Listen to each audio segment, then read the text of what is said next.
Doge, Doge, Doge, when are you going to pop? There is no doubt that some of us hate to love you because it's painful, and there's a bunch of them out there that love to hate you. But Doge is at a critical point right now. I talked about it yesterday, and I'll go through that again real quick today. But we are definitely seeing a fall in Doge today. And that is not unique, as you can see across crypto, the coins that I watch carefully, make videos, etc. Other than Link, which Chainlink, which I just made a video on earlier, a few minutes ago. Other than Link, everything else is red, including Doge. Now, yesterday I talked and mentioned that Doge was at a very critical level that we need to break, and we were showing some battle. This is what I call battle bars. These two bars right here, they are almost identical. The last couple of days, doji bars where they open and close almost at the same point with wicks at the top and wicks at the bottom.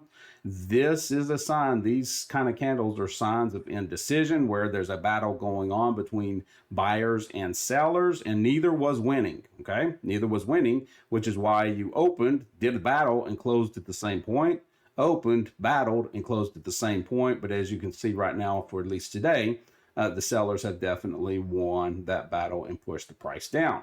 Why are we battling at Doge? Well, the fact of the matter is we're trying to get around this critical area right here of about 0.086. You could round it up to 0.08889. It's this gray area, and this gray area right here, of course, is just, it's an art, not a science. We're not talking exactly because we don't know exactly where the point is, but you can see that we went up into this area this day, okay, about 3 days ago. And when price got there, buyers pushed the price up, and then sellers pushed it right back down. Buyers pushed the price up, sellers down. Buyers up, sellers down. The fact of the matter is, this is an important level where Doge has historically reacted. What does that mean, historically reacted? Well, let's look. When price got here back in November 17th of 2023, buyers pushed the price up to this level. Sellers sold it off immediately. Buyers up, down, buyers finally won. Sellers said absolutely not. We're going to challenge that. Look at this wick back down into the level, right?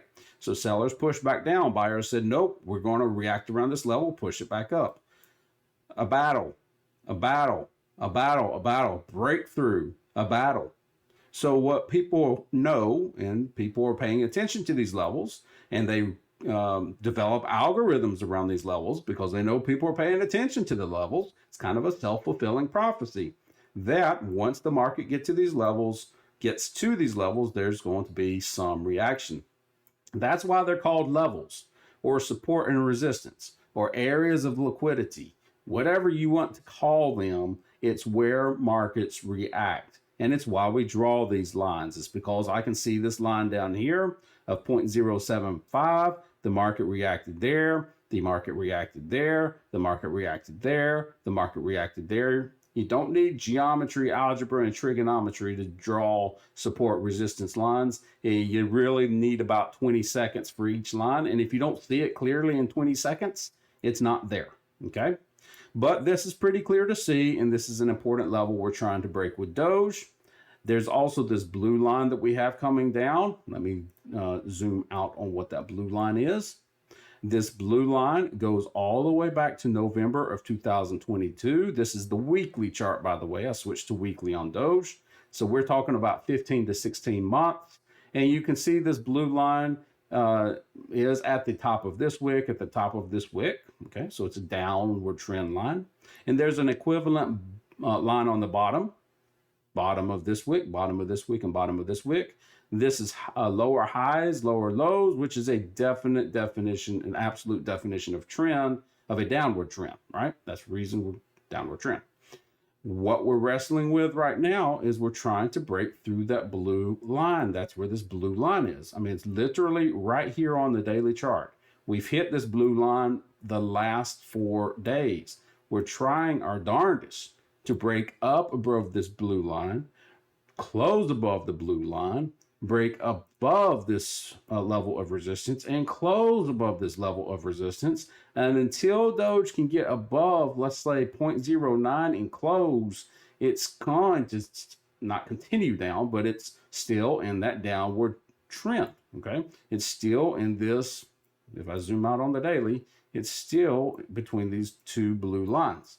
Now, the good news is we have broken out over the last several months and we're resting at the top of this trend line. We have not plummeted. We have not fallen. We're not anywhere close, nor do I think we will get close to the bottom of this trend line. It's going to break. It's just a matter of when. Okay. Doge will break above this. It's just a matter of when. And it might not be in the next few days because we see Bitcoin is also hit a level of resistance, a support or a resistance line. Let me delete some of these.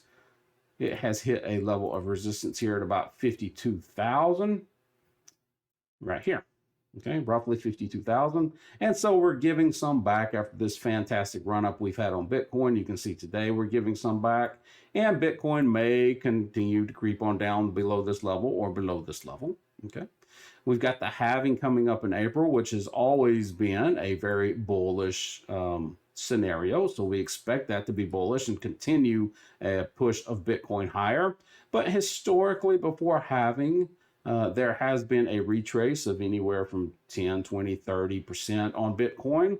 Whether that'll happen this time is up for debate, but there are some that definitely think we're going to actually end up back down in the 40 to 45,000 level, consolidate for a bit, then take off. And that has historically been how the Bitcoin has reacted before the halving.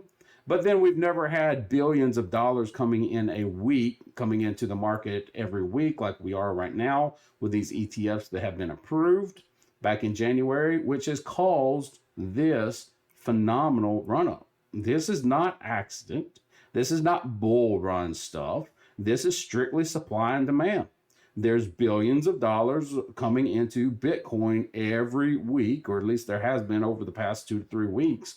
And it has caused us to run out of supply for Bitcoin, which is causing us to push higher and higher. And there was one person who said $500 million came into Bitcoin one day, and that was 14 times more than miners had mined out of Bitcoin that day.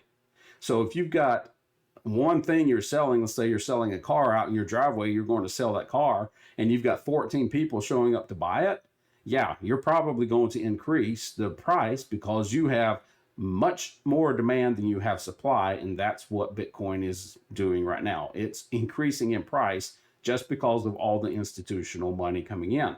So does that mean Bitcoin's going to follow the historical path of halving? We don't know. Does that mean Bitcoin's going to continue to rise because demand is outstripping supply? We don't know, but it will affect Doge, right? So if we see, I've got a lot of drawings here. If we see Doge, or if we see Bitcoin start falling down back below into the 40s, Doge could do the same. And we might not break this level this go around. We might have to wait a bit longer until Bitcoin does go through the halving perhaps before we can go ahead and break higher. So it's a matter of when. I really don't think it's a matter of if for Doge.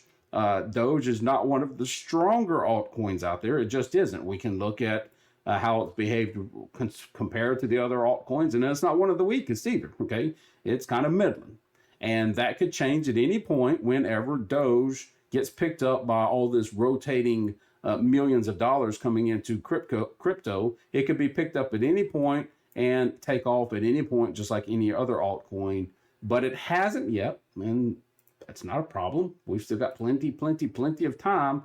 But in the short term, looks like we're going to be falling a little bit more. And here's the key for what you're looking for.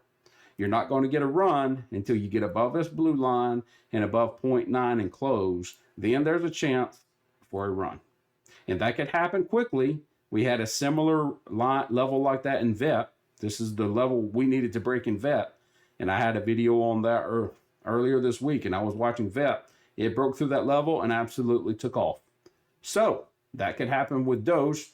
I'm not saying it will, just saying it's possible. You want to be in the game. You need to have your money in the game somewhere, because if you're not, it doesn't matter what Doge does, you're not going to get to experience it. So you need to be in the game of Doge, of some altcoin, some Bitcoin. You need to be somewhere if you have money to invest, because there's only, in my opinion, Only good times ahead for crypto in the next year to year and a half. All right, that is my update on Doge. Hope you enjoyed it. Be sure to come back and check in again.